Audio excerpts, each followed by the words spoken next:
situated. Back with the life and suffering of Sir Brante. In times of the fall, the blessed are Ghanaian Empire. So I found out their new game, Mother of All Secrets, and yes, I did have to scroll to remember the name, isn't out yet, which is unfortunate. I'm keeping my eye out. Alright, we're not even in adolescence yet.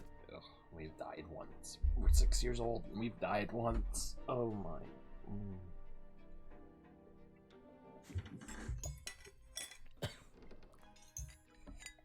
Some days, grandfather stays home, and on those days you try your best to stay out of his sight. But there's no way you can avoid family breakfast. The food is there, but you cannot bring yourself to eat it. Mother's eyes are red and swollen. She's been crying all night again. Grandfather sits at the head of the table where nobody used to sit before. Robert, it is high time your youngest sons underwent their sacraments. Sir Brante, please, let them live free of the lot for a while longer. They are but... Shut your mouth. Robert, that wife of yours is impertinent enough to interrupt me. If this ever happens again, she'll be eating her gruel with the servants in the kitchen where she belongs.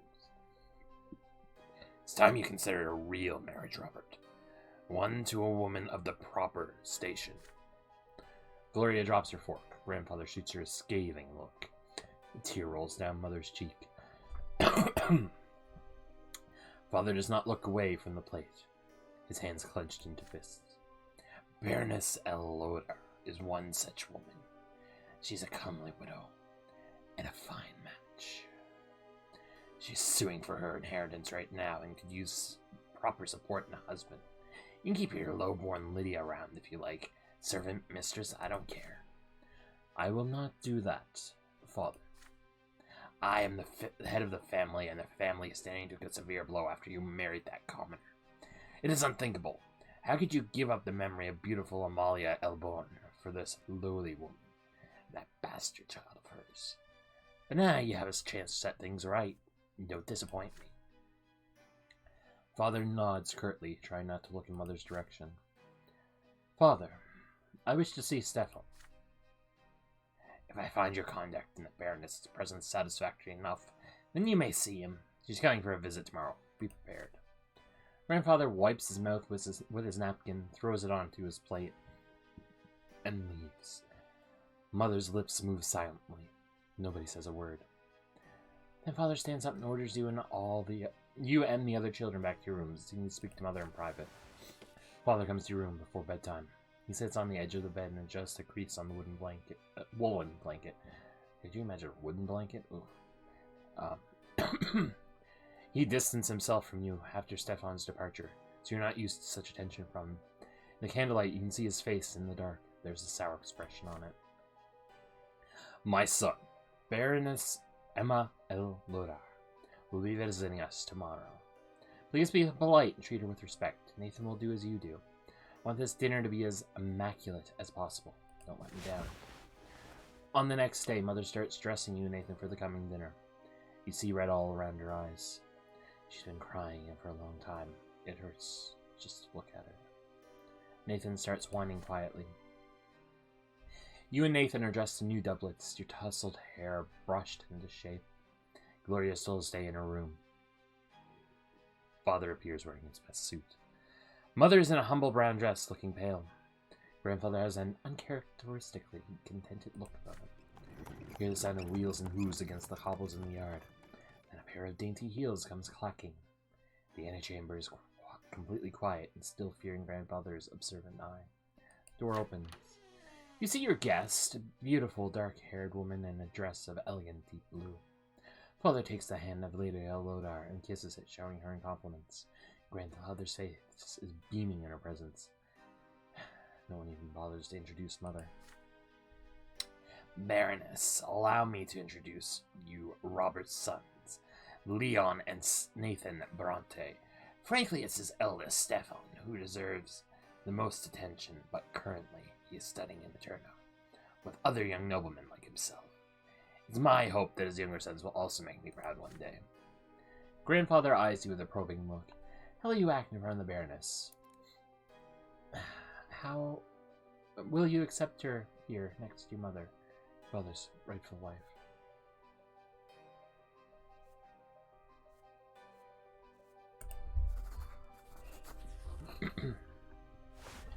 Your father's example and kiss the Baroness' finger. You follow father's example and kiss the Baroness's fingers gently. Her laughter fills the antechamber, ringing the chimes. Behind your back, you can hear mother sobbing. Grandfather nods to you in approval. Out of the corner of your eye, you see mother quietly walking upstairs. No, this is wrong. This cannot be. You walk up to father, look him into the eye, and ask him in a voice loud enough to be heard by everyone. Why didn't he introduce mother to the guest? She is his legal wife, and your mother, is she not? There is silence. Mother stops on the stairs and turns her head in surprise. Father is confused. Nathan starts whining again. Grandfather grinds his teeth, his hand tightly gripping the heavy walking stick. You keep father transfixed by your gaze. After a few moments, that feels like an eternity. He winks at you, almost imperceptibly, and adjusts his doublet and turns to your noble guest. Baroness, allow me to introduce Lydia Brante, my wife and mother to my younger children. Lydia, would you be so kind as to join us for dinner? What are you saying, Robert? Father, it would be a disgrace to hold a family dinner without the lady of the house. Father marches up the stairs and offers his hand to mother. She accepts it and walks down with a shy smile on her face for the first time in those many days. The Baroness presses her lips in content at the sight. After a long moment, Grandfather finally breaks the uneasy silence and leads everyone into the dining room. Mother sits at the furthest corner of the table, claiming that she needs to watch over Nathan. There's barely any small talk over dinner, apart from the Baroness and Grandfather discussing her widowhood and inheritance litigation. Father and Mother do not say a word throughout the meal, yet they no longer look as tense as the day before. There's not even a mention of any potential marriage. As soon as the door closes behind the Baroness, you flee to your bedroom and lock the door. Grandfather's heavy footsteps can already be heard in the hallway. He is forced from anger, eager to get his hands on you. Whelp! You had the nerve to interfere in the adults' affairs. You ruined the dinner with the Baroness. Open this door. Open the door this instant, and face the punishment you deserve. Then suddenly his voice dies down. You hear Father speaking quietly. We both realize there can be no other marriage, Father. I already have a wife, and there is nothing to be done about it. I'm sorry, Father, but you will have to accept it. And please leave my son alone. He only helped me face the truth, and nothing else. Grandfather huffs and puffs, at a loss for words. You hear the head of the Brante family and his adult son retreat from the door of your room. It seems there will be no punishment today after all. Grandfather leaves for Eterna, alone. But a fortnight later, Father receives a letter from Stefan.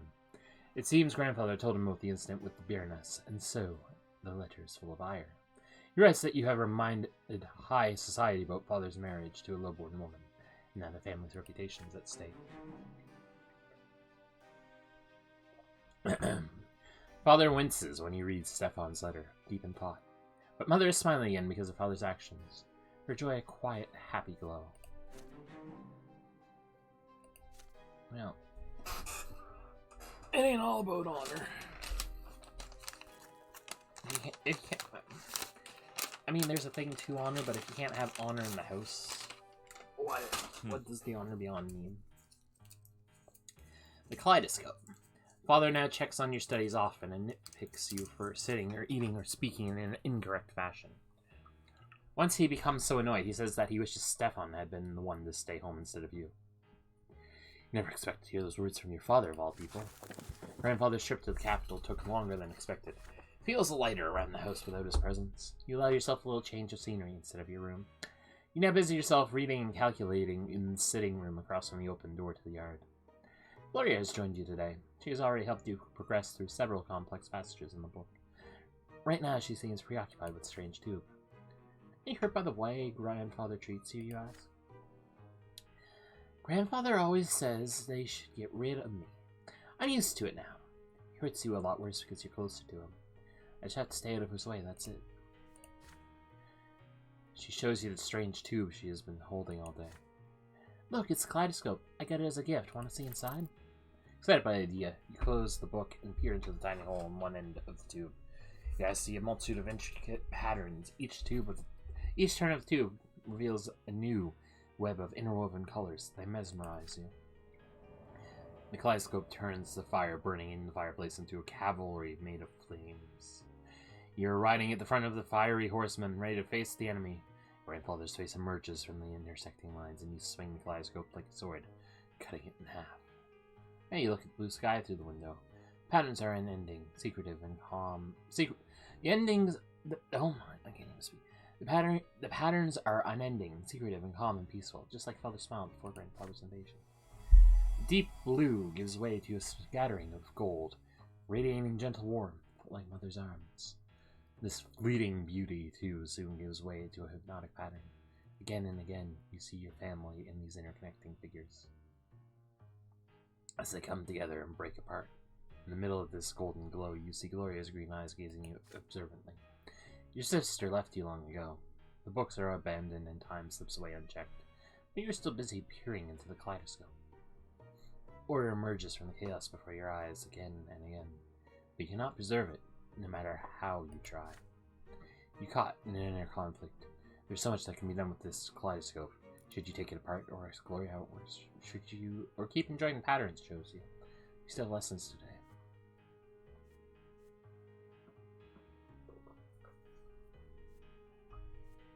Return to studies. Put the kaleidoscope away and return to studying the book. There's so much you have to discuss with Gloria. You cannot help but wonder what things did you see there. But first, your lessons. When Father walks in, he sees you hard at work over the book. He chuckles in approval and swats the kaleidoscope on the table next to you. He puts the toy to his eye, then freezes still for a moment.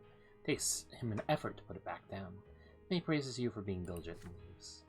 When today's section of the book is finished, you take the toy upstairs to your sister's room and tell her what you saw in it. Gloria smiles, knowing what you felt. I once saw a ballroom full of dancers. I watched it for an entire hour. My hands even got sore. You spend a long time with your sister discussing the kaleidoscopic figures, and you feel a strong connection to her. The toy has brought you closer together, made you interconnected, just like the lines and figures in its colorful eye.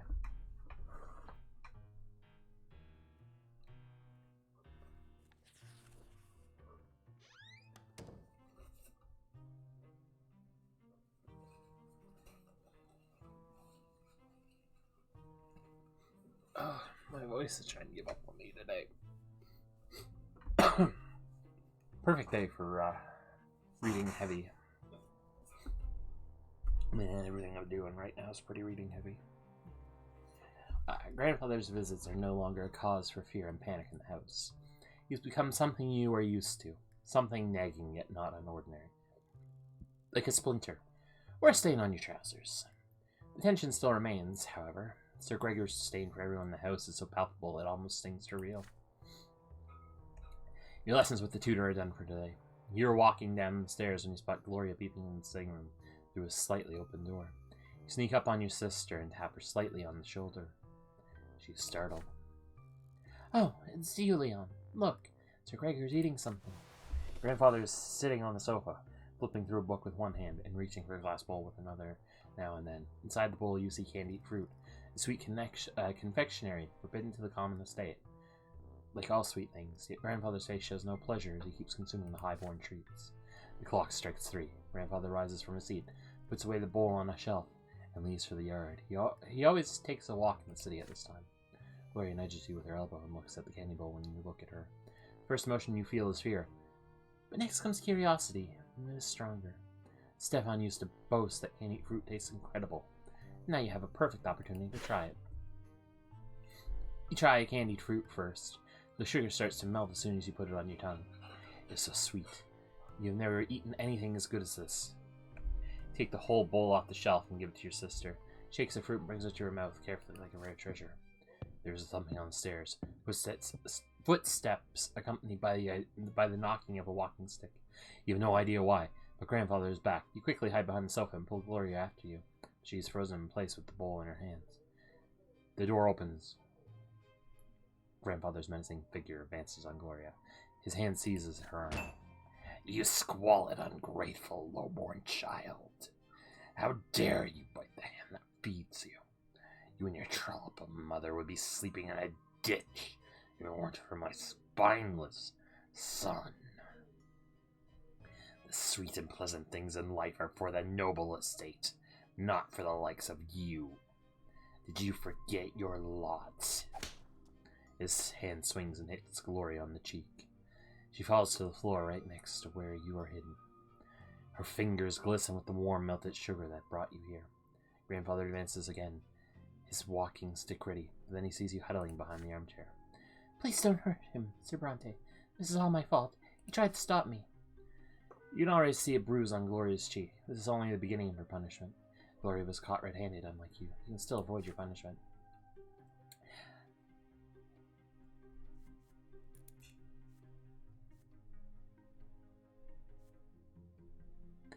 What is it then, milksop? Did you try the sugar too? Were you trying to stop this piece of filth, like she says? You stand up and tell the truth, even though it takes you an effort to do it. You actually ate a candied fruit, but Gloria only touched it. You hope this will help your sister avoid punishment. You are quickly proven wrong. Grandfather's face is red with rage. He strikes you both with his walking stick, blow for blow. He keeps hitting you until he grows tired, and then he leaves you where you are. Soon enough, Mother comes in to find the two of you on the floor, too afraid to move. She shakes her head in disappointment. You're badly hurt and covered in bruises, yet she still forces you to kneel and recite the precepts on the lots and how important it is to follow them. Then you stand before Father and Grandfather and swear never to take things that do not belong to you again. Unfortunately, my willpower is declining, which is extremely problematic. Because I kind of need that to do things, and I'm pretty sure they said that carries over between situations, between life stages, I should say. I might be wrong, but I'm pretty sure that's what it said. Father and Mother have been focused on Nathan and you since early morning. Instead of breakfast, you are told to say your prayers, wash your hands and faces, and get dressed in plain white shirts. Today is the day of your sacrament. Mother, I want to go play in the yard. No playing today. You and Leon are big boys now. It's time for you both to have your first sacrament. No one can live without a lot. I don't want a lot. Be quiet and listen. You're born commoners, so you must accept the lowborn lot before the twins. When you grow up, you will get a chance to earn a noble lot. Father and Mother take you to the carriage. Nathan is hungry. He starts whining. Grandfather is the last to get in the carriage. His eyes are on you and your brother, looking for every fault. Soon the carriage is moving along the streets of Ezolte. Slowly and solemnly. One more turn, and you see the colossal white building marked by two massive pillars. For the first time in your life, you are to enter the Church of the Twin Gods. You enter the gate and walk under the splendorous dome of the church. The church hall is divided into two halves. They are drastically different from one another. The floor on one side is rough and jagged and covered in dried brown spots, while the floor on the other is made of smooth marble. The commoners kneel on the jagged floor, and well-dressed nobles and their families sit on pews. Father and Grandfather leave you to sit on one of the nobles' pews. Mother walks the rough stone on the commoner side and gets down on her knees. You see her wince in pain, for the lowborn estate shall suffer in the house of the faith. The church acolytes surround you and lead you to the altar where you and other children will take your sacrament this day. Before you stands a tall priest dressed in black with a sword in one hand and a hefty whip in the other. Nathan's whining grows louder. He dislikes this place. He's scared. You remain quiet, but your stomach rolls in an easy anticipation. The first child to take the sacrament is a jaunty little boy from a family of nobles. The priest extends the sword before him and recites the words of his lot. From this day forth he will fight and rule and pursue the arts. His mind now forever free from the throes of suffering, for he now belongs to the noble law. The boy proudly touches the flat of his blade with his lips. Nathan is next to receive the sacrament. He suddenly snaps out of his fearful trance and tries to break free, but the acolytes pull him toward the altar and throws him on the jagged floor on the low-born side. The sharp edges bite Nathan's knees as he lands, spraying drops of red around him. I don't wanna. Leon, why do they want to whip me? What did I do? You try to break free and run to Nathan's side. You want to give him courage and protect him, but the acolyte's grip on you is too firm. You feel utterly helpless. Your little brother has to face the world all by himself. The priest starts reciting the words of the lot as he swings the lash over Nathan's shoulders. From this day forth, Nathan, thou shalt endure and work and suffer. Thou shalt be ardent in thy labor and humble in obedience to thy rulers. And now cometh thy first true suffering, which thou must accept with gratitude. The lash cracks, strikes his right shoulder, strikes his left shoulder. The blows are so powerful that Nathan falls to the floor. The priest tells him to rise. He has received his lot. Nathan gets on his feet and drags himself toward Mother, his knees torn and bloodied, the spirit broken. It's your turn. Your feet will not move. You can barely muster enough strength to walk to the altar. You get down on your knees and feel the sharp stones below. So sharp, your clothing cannot protect you. Your skin begins to burn. The acolyte forces your head down, and you feel the lash being drawn above you, ready to strike.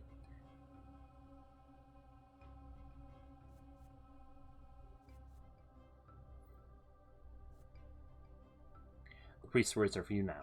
This is thy sacrament. Thou shalt work and endure and suffer. Thou art about to receive thy first true suffering by the sacred lash. Thus thou accept thy lot. Now, lash strikes, but your hand flies up and intercepts it before it can reach your shoulder. The leather whip leaves a deep cut on the palm of your hand. Blood starts dripping down your arm, soaking your humble shirt with red. The furious priest yanks the lash out of your hands. The acolytes grab you by the arms again. You will not be given a second chance to interrupt the sacrament. The lash cracks, hits you on the right shoulder. You grit your teeth. Your back barely hurts at all. Real pain comes from the cut on your hand. The lash strikes again, this time on your left shoulder. You rise and walk away from the altar, swaying. You see things with surprising clarity right now. A timid hand touches yours. It is Nathan, his tearful face a mixture of confusion and awe. Mother takes your hand and leads you out of the church. Once you are outside, she scolds you for being insubordinate. Your grandfather is the last to leave his church. His face is covered in red angry blotches. There's a quiet fury in his voice. He says something to Father, who remains quiet and miserable as you walk to the carriage. You defy your powerful will that day. There's a fear inside of you. You fear that this will might one day destroy you.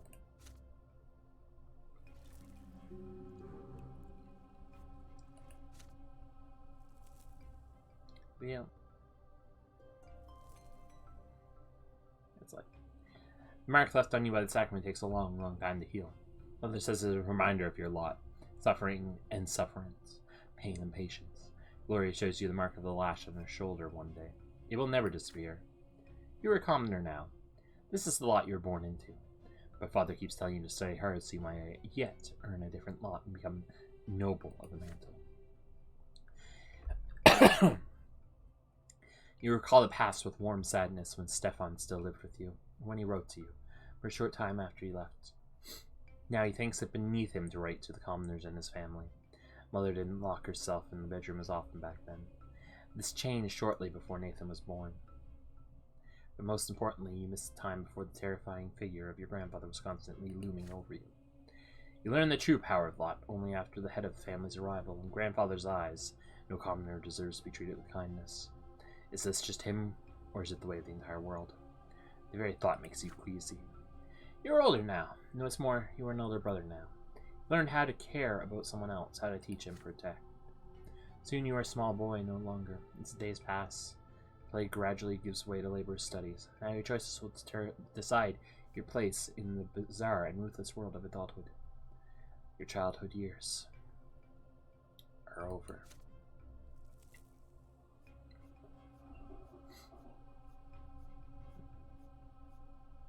Yeah. Personality that you can. To adult qualities in chapter 2. Okay. Strength and let's just say these qualities will stay with you for life. Yeah.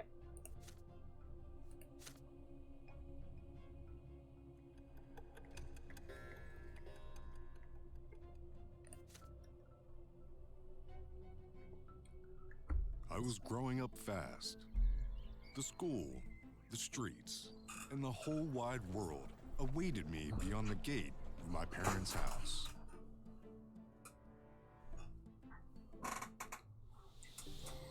Chapter 2, Adolescence. We got some new things. You've lived in this world for 8 years now. As you grow older, life grows more complex. The world of your childhood was limited to your house and family, but now that realm is expanding. It also includes your neighborhood, nearby houses, the streets of the ancient city of Enizote. A question now looms over you, growing more pressing with each year. What will your place be in this vast outside world? Few people in the blessed Arcanian Empire trouble themselves with this question. It's not within a man or woman's power to choose. Their destiny is predetermined by their birth and those who bore them. And yet your peculiar birth has granted you a choice.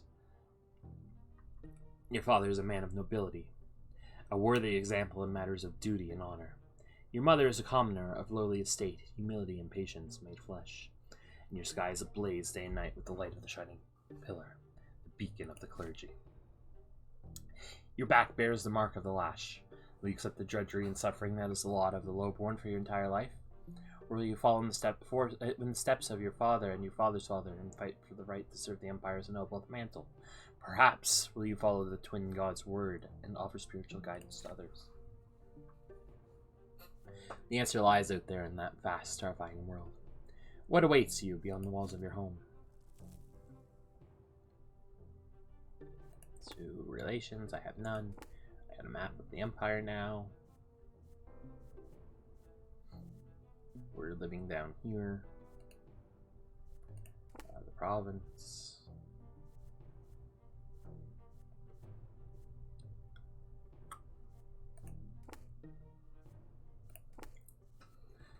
Okay, events that happened to the Brante family. Glorious secret. Stefan's disgrace. Blood tide. Nathan's admonition. Matters of the heart. Revelation of the tree.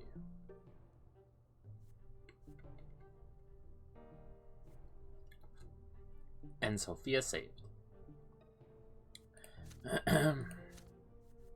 Revelations of the tree, I assume, is what you have to do to get on the path of priesthood, which I don't have the epiphany because I didn't get it last time. Personal qualities at the stage they may determine the choice to take: nobility, ingenuity, spirituality, power. I died once. Glacial Streams, province, map of the empire is not available. I'm pretty sure I'm pretty much locked into commoner based on my other choices.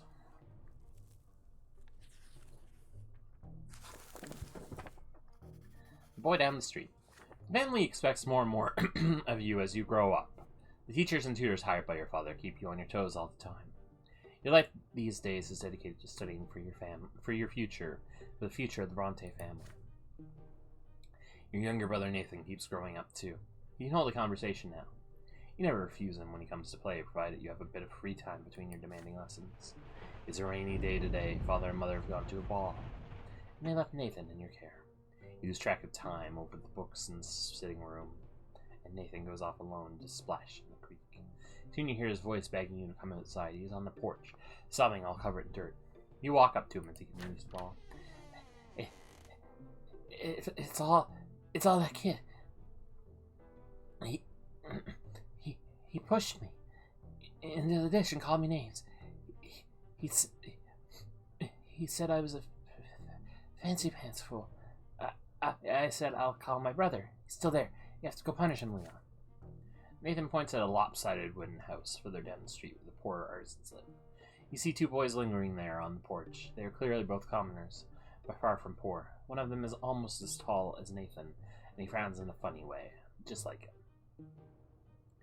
The other looks older, almost your age, but he is more broad-shouldered and taller. His name is Thomas. You've heard it before. There, Leon. That's him. Nathan points at the younger boy and hides behind your back. Thomas grins and rolls up his sleeves to reveal strong forearms. Must have been helping his father with manual labor for quite some time. Listen up, rich boys. We don't give a damn about you or your friendship. We don't let nobody call our home a stinking rat hole. Your little brother earned his ditch time. Maybe next time he'll dress normal and stop picking fights with people who can throw him into the mud. Your hands clench into fists before you react. Nathan called them names first. No wonder they did the same. That's how it goes. Pushing your brother into a ditch is too much. Thomas stands tall and confident. He sees no threat in you. You both get ready for a fight when you feel a tug on your sleeve. You turn your head to see Nathan, the one who started the whole mess.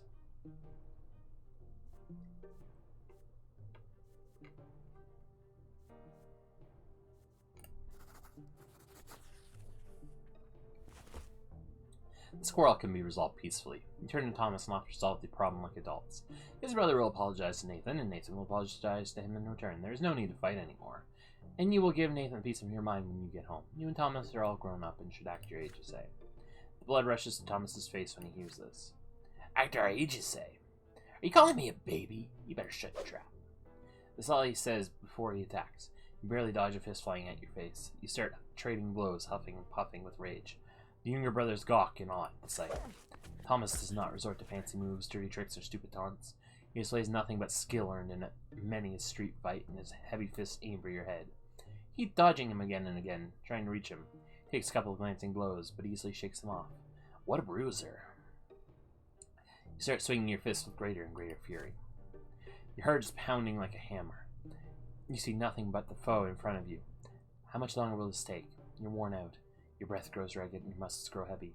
But there's no way you can give up now. Nathan is watching you. Desperate and out of options, you swing and punch Thomas square in the nose, and then immediately let his fist smack you in the temple. The blow rings through your head like a bell and blinds you for a moment. The world swims before your eyes. You clutch at your head to get your bearings. Thomas is standing in front of you, blood dripping from his nose. You no longer want to fight it out, and seem if your opponent would rather end it too. But you keep standing there, eyeing each other angrily. Then suddenly you hear an angry shout right next to you. An enraged man in the craftsman apron is shaking his fist. Thomas's face contorts in terror right away. It's my father. Run! The punishment for fighting is flogging, and the mere prospect of that makes you run like the wind. Thomas sprints in front of you. You dash across the rotten wooden planks of the back alley, up and over a lopsided fence, across a giant puddle in one leap, and then forward into the tall grass. You hide there and stay quiet. You hear no sounds of pursuit. You exchange glances with Thomas and start laughing. His laughter is loud and infectious, but soon he cuts it short and grows sadder. I'm gonna get flogged anyways. My dad's always quick to give me a beating, and then he'll start nagging me about the lots and the prayers for days like he always does. Why do I always get myself mixed up in this stuff? But fighting's the only way to prove you're worth anything, right? You else didn't see you fighting, you tell him, so all you have to do now is convince them you weren't. Nosebleeds happen, right? Mother gets nosebleeds all the time. Well, we could try it. Let's hope our little brothers don't tell on us. I'll talk to mine. They're scratching your head. Don't let them see it. The thing I didn't hit you in the face. There. Good as new. You assure him that Nathan will never tell, and in return, you'll make sure he behaves himself so you won't get tossed into a ditch again. With that, you shake hands with Thomas. His handshake is as strong as you expect based on his fists. You make your way out of the tall grass. You need to leave before Thomas's father goes to your family and complains about you breaking your law. You come to a realization on the way back. You had no idea this place where you were hiding even existed. And it wasn't too far from home. Thomas smiles in excitement when he hears this. Oh, I know lots of places like that. I'll tell you what. If we get out of this mess today, I'll show you the way to the old fortress wall. It's a perfect place to build your own fort. I dragged a bunch of wooden planks there. Too bad it's no fun to build all alone. My brother never helps. He just gets in the way. You emerge from the muddy back alleys, united by a secret only the two of you know. Seems you made a friend today.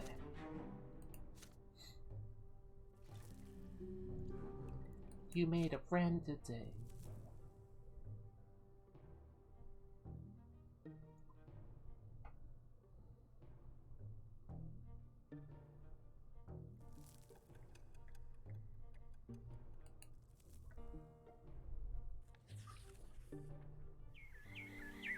Riders on the road. It's a blistering hot day, even for the sun-parched land of Magra. Soon as you are done with your studies, you dash at doors and out of the stuffy room. You and Thomas roll up your shirt sleeves, but it barely helps. You gladly go shirtless had you only been in the company of other boys, but there are 3 girls in the yard today. They are doing the laundry in a big wash tub, whispering and giggling. If you could, you would gladly keep watching one of them at work. She has big eyes of deep blue, her dark hair is braided, and her plain gray dress is mended and patched all over. Her name is Sophia. She throws her head back a little when she laughs, rays at the sun are reflected in her eyes. You, Thomas, and the other boys keep telling silly stories, anything to make her laugh. You sure love telling tall tales, Leon. Oh, I remember this one time. Then Sophia hears a voice calling her home. She nods to you and runs across the street smiling. Her light steps carry her forward, but her eyes are looking elsewhere. Then a stone on the road catches her foot. She stumbles and falls flat into the dust. The street starts shaking from the thundering of hooves. Riders appear on the road from around the corner. They bear a coat of arms you recognize right away. A sable serpent blade upon a field of vert. It symbolizes the Milanides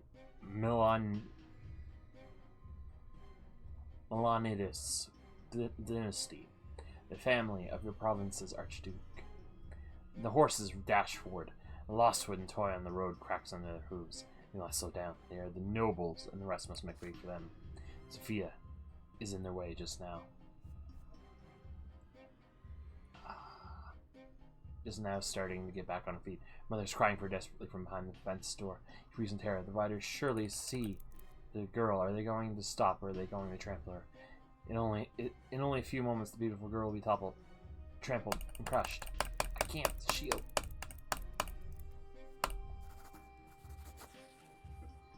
I had no willpower.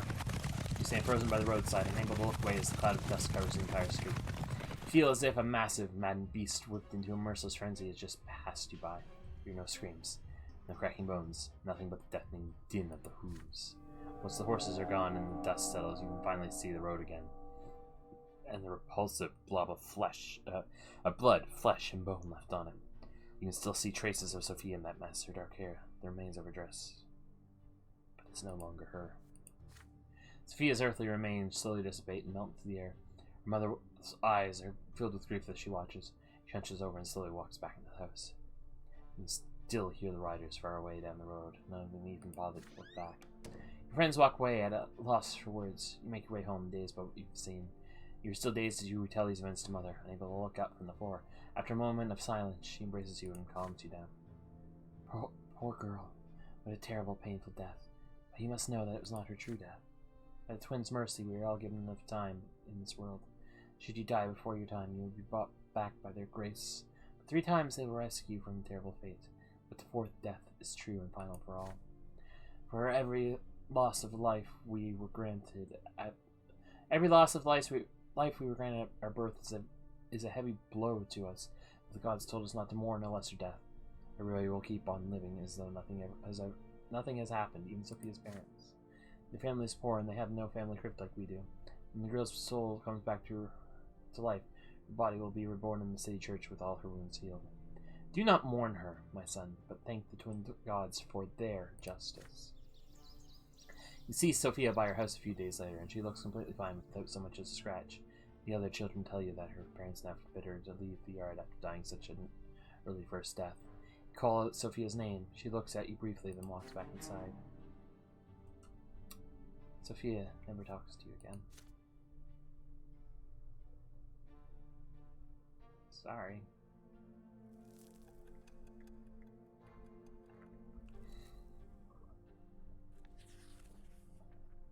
Sorry doesn't really cut it, I guess. Sophia disappeared after the terrible incident with the horses. Her friends gossip that her parents sent her off to serve a rich noble's dynasty. You haven't seen each other since that day, but you still remember Sophia's eyes, the sunlight shining in them. But no matter what, life goes on. You're 10 years old now. Your studies continue and you're learning more about the land you live in. Enziot is an ancient city in an imperial province by the name of Magra. All soil in Magra was turned to ash eons ago, scorched by magic during the rebellion of Duke Char Melandis. The magical arts are all but gone now, but the scorched earth has remained barren and infertile since. Since then, the entire province has lain barren, tormented by cold and scorching winds in equal measure, with few precious plants taking root on their own. All fertile land in Magra is bought elsewhere and brought here by an endless caravan of carts and carriages. To pay for food and soil, the cities of Magra became skilled in many trades, primarily mining and digging for metals and stone. Last fall, there was an explosion just outside the city, followed by clouds of thick smoke. The first such incident frightened citizens, but then explosion of smoke became an everyday occurrence. Soon everyone grew used to it. Father explains that the miners are using a new invention called gunpowder. It makes it easier for them to reach the precious stones and metals buried deeper than the earth. And one day, a thunderous explosion rocks the city. A black, billowing smoke covers the houses. People are stuck in their homes, all windows tightly shut. The air is impossible to breathe. Nathan coughs all the time. Gloria and you cough only when nobody's watching. If Mother hears, she'll make you inhale those hot, herbal vapors, just like Nathan. It takes 2 days for the black smoke to disperse. People pour out onto the streets to meet their friends. Thomas is eager to share everything he knows about this incident with you. They took lots of burned-up people to the city temple. Mom told me. She was helping with healers. There are many rumors. Some claim it was the work of a beast stirred from its slumber. Others say it's the surviving witches that continue to threaten the order and the empire with their accursed powers. But as for you, you patiently wait for Father to come back home. And then you'll ask him about it. Father spends day and night working at the prefecture, while Mother spends all her time in prayer. It takes a full week for Father to finally come home, and he's almost completely spent. You muster enough courage during dinner to ask him what happened outside the city. Father raises his head, his face a bleak, weary mask, and starts muttering his proclamation. It's almost as if he doesn't see you. It was the mine outside the city. They were trying to get to a vein of ore, there was an explosion, the mine caved in, and the black smoke started flowing. Many workers died there. It's all because of Count Velasco, who owns the mines. Wanted them to start mining that vein before they were ready. Some of the workers weren't even reborn. Perhaps the twins thought their final time had come. The prefecture had been inundated with complaints from families that have lost their breadwinners, asking the judges for help. Many people also lost their cattle to the black smoke. Count Velasco blames gunpowder for the disaster. The prefecture and the newspapers just repeat whatever he says. But it's plain old greed and tyranny of noblemen that are to blame. Why is the welfare of our province always paid for with commoner lives? Then, without warning, he grows silent again. You keep thinking about it for days. Can the human life really end so easily? A single moment of bad luck and you die, only to re-emerge from the temple or the family crypt with a new black mark on your arm, or worse, you remain where you fell, dead. Never to be reborn again. Ever.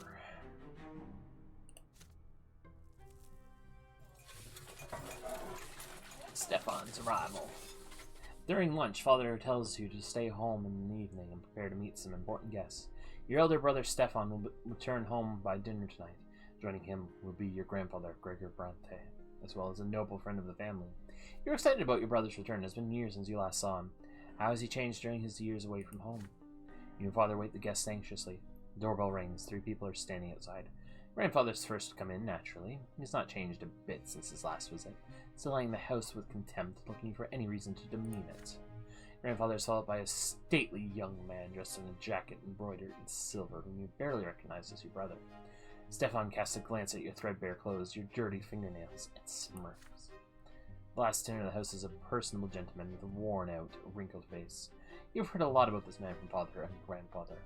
He is Baron Augustino Born, Stefan's uncle, a family friend in the province's prefect, which means that he is the head judge and thus Father Superior.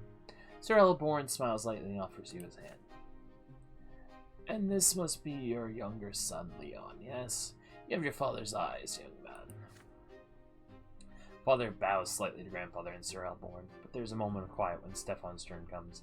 Father reaches out to him awkwardly, expecting an embrace. There's a question in Stefan's eyes as he looks at Grandfather. The old man shakes his head almost imperceptibly. We noblemen oughtn't put our emotions on public display, Father. Not even after a lengthy separation. There's no embrace. Instead, Stefan nods to Father curtly. He responds in kind, his face devoid of emotion. After the greeting, you proceed to the sitting room. Elborn is the first to enter. He kisses Mother's hand, and Gloria's too, and tussles Nathan's hair after he sees him hiding by the table. Grandfather acknowledges them with a glum nod. Greetings, Lydia Brante. I remember you were kind to me when I was but a child, and you must be Nathan. You could barely walk when I saw you last. Your elder brother ignores Gloria completely, not even a greeting. You proceed to the dining room in a dignified manner and take your seats. The dishes smell delicious, but they merely punctuate the overwhelming tension at the table. Elborn is the only one with a friendly smile on his face. The dinner is splendid, Lydia. Did you choose the dishes yourself? You have a truly refined palate. It warms my heart to know Stefan spent his early years with you.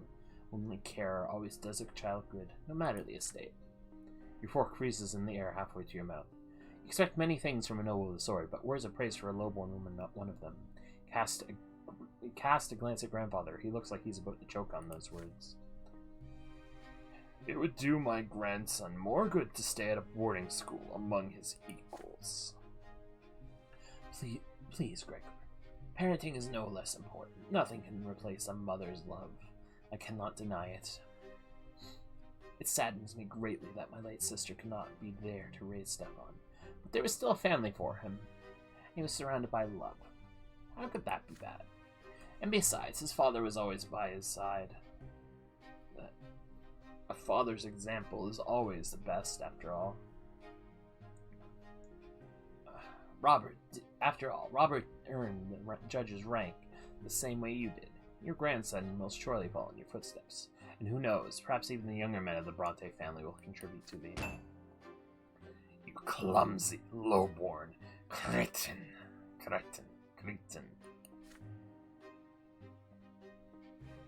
Everybody is startled by the sudden outburst. Grandfather's face turns red. He's glaring at a young lady servant holding a pitcher over a glass. Stefan is sitting right next to her, dabbing a napkin on a fresh stain on his jacket. Be gone! This instant! The lady's servant runs away, leaving the pitcher on a small table by the door. After a quiet moment, Elborn smiles again. It appears the servants have left us. Yet dinner is far from over. But worry not, Uncle. There are enough commoners at this table to keep us served with food and drink.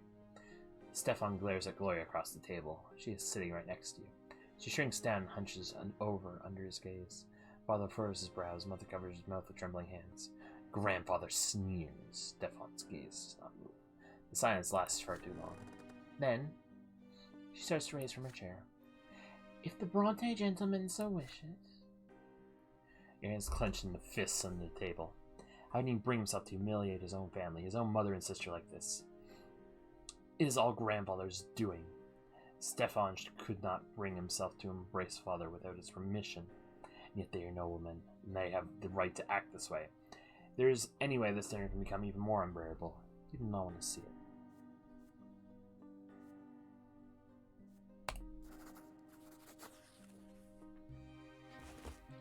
You deliberate for a moment, then take the napkin off your lap and rise to join Gloria. A moment later, you hear the sound of another chair moving. Your mother joins you.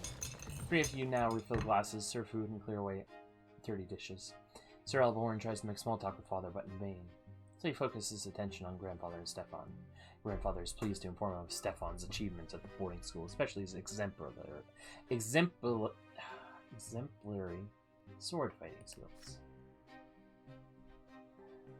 He constantly stresses the importance of your elder brother for the future of the family. You listen to him dispassionately as you continue serving dishes to the table. As you wait at the nobleman's table, you, your sister, and mother never bump into each other. Your labor is impeccable. Grandfather could not have found fault with it, even if he tried.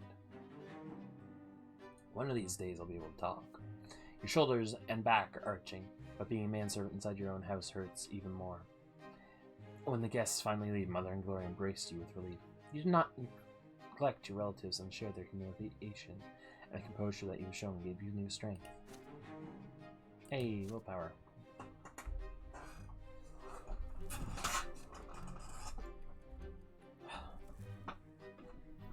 One of these days, I will learn to talk. This just is not that day. Hot, dry wind sweeps through the city from the barren lands around it. The noble residents of Anazote prefer to remain in their chambers, while the commoners huddle in tents or in the shade of the silver tree. You are on an errand right now. Your father wrote a letter to a noble acquaintance, and you are to deliver it. Thomas, the boy down the street, is tagging along. The two of you are inseparable now. The errand is an easy one, so you decide to take this opportunity to loiter around the part of in Azote where the nobles live. So here you are in the middle of the city square, resting on the ancient brickwork by the old fountain, in the merciful shade of the gargantuan silver tree. Thomas is by your side, lazily slouching on the edge of the fountain's basin. It's a hard life for commoners like you and me. Either you break your back and work shop day and night, hoping someone will buy your goods someday, or you become a manservant to some noble. You never get a chance to enjoy life. This is your lot, you remind him. We work and endure and suffer. But Thomas waves your words away. Yeah, I know all that already. Mother keeps drilling that stuff into me. We must be humble, our strength is patience and persistence, so yeah, I say. But I want to make my fortune no matter what, so how ain't that living by my lot, I ask you? But the lots, they ain't easy. Let's take you for example. Brante, your father's a nobleman, but even if that didn't make you one, just look at your hands. You never had to work as hard as me. But we had the same lot, so we're supposed to suffer the same. Look at your father. He's a judge. He toils at the prefecture day and night, doing his judging, and he's a noble. Never seen an Arcanian work as hard as he does. You shrug. The Arcanians are a different race. The books say they were born to rule over humans. They are never commoners, always nobles with the sword by birth. They founded the Empire after subduing all the human kingdoms on the continent. Humans will never be their equals. Arcanians are always better, smarter, stronger, and their skin is a noble shade of blue. If the books are to be believed, of course. You have never seen one yourself. Your idle chatter is suddenly interrupted by a rugged-looking guardsman dressed in black and green. He chases you away from the fountain. Common rabble like you have no place here. You hear the clattering of hooves and wheels against the cobblestones and see flags bearing a coat of arms. A sable serpent on a field of vert. It makes you squirm. Is the Archduke's coat of arms. The Milanidis dynasty. The carriage door opens, revealing a young lady in a luxurious dress. You not look away from her. Those dainty shoulders suggested but not revealed by the cut of her dress. Her black hair cascading over them. Her stately, slim silhouette. Her pointy lips and prim nose, and those eyes dark like the night sky. The way she moves, fluidly, gracefully, and most incredible of all, her skin glows an azure blue. She is a masterpiece given life. She is an Arcanian. Clear the way for me. The Milanidis guardsmen work quickly to clear the way to the fountain for the Arcanian lady. The searing sun dances on her skin in a bizarre pattern. With one elegant motion, she reveals a handkerchief that leans over the basin and wipes her head and neck with its cool water. Well, I'll be. That's Octavia Melandis, Archduke's own daughter. The Arcanian turns away and proceeds gracefully back to her carriage. See something slip out of her hand and fall onto the cobblestones right next to you. Her handkerchief is right there by your feet. Intricate craftsmanship, expensive woven fabric, delicately decorated with emerald filigree. Your heart skips a beat. Will you draw the beautiful Arcanian's attention in order to return her lost possession? Would you rather not attempt to cross the chasm between you and her?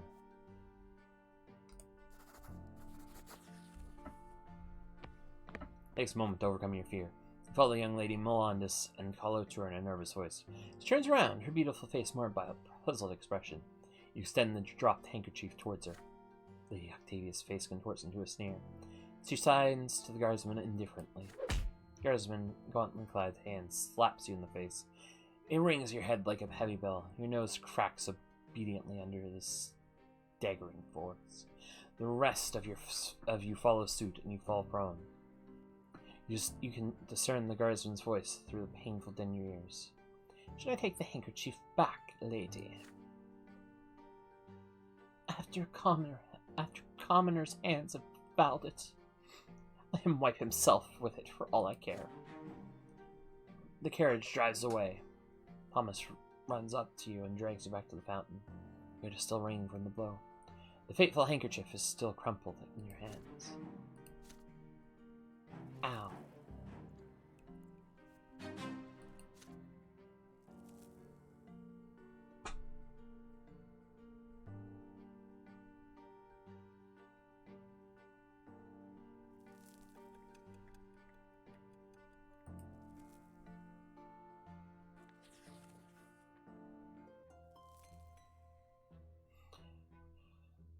12 years old now. You overhear an important conversation. It is a spring night, and Mother has sent everyone to bed. You walk past Father studying and hear voices coming from beyond the door. Grandfather is yelling, and Father is replying quietly. The other Brante men are fighting, arguing about the place of the commoners in the city. You sneak outside to avoid Mother's attention and hide next to the open window of the study. Perhaps they'll mention you too. That low-life idiot had the gall to pay me a visit and beg me for some service. He had the insolence to ask me outright. He thought I was going to support his claim for the chairman's seat in the lesser quorum. How dare he? Father, please listen. Mayor Egmont may be low-born, but he carries a lot of clout in Magra. He owns 5 iron mill mines. A friend like him could be quite useful. Should he become the chairman of the lesser quorum? I don't give a damn about who this Egmont is, Robert. What he is, however, is low-born. His lot is humility and obedience. The likes of him can never rule anything. They're nothing but a flock of sheep that need a firm, noble hand to guide them. I wasted so many years trying to quash that quorum decree, but that accursed Cornelius Tempest did everything in his power to make the Emperor sign that pathetic screed.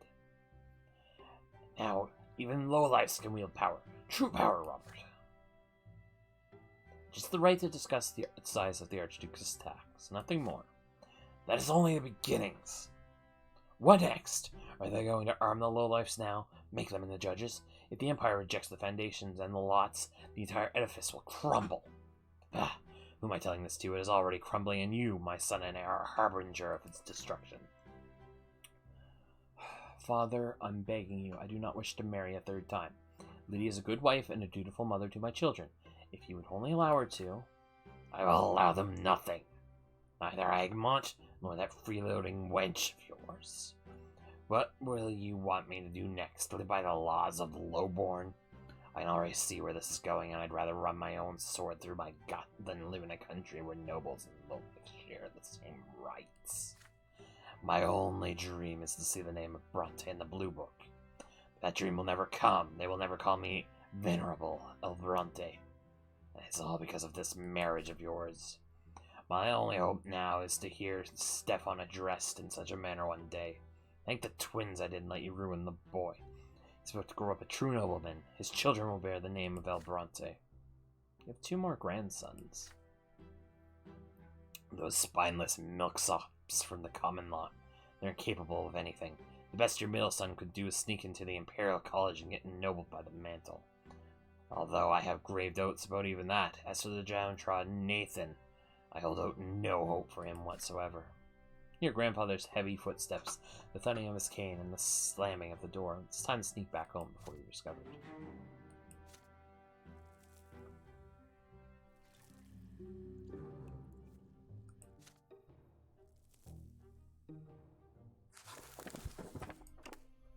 Alright.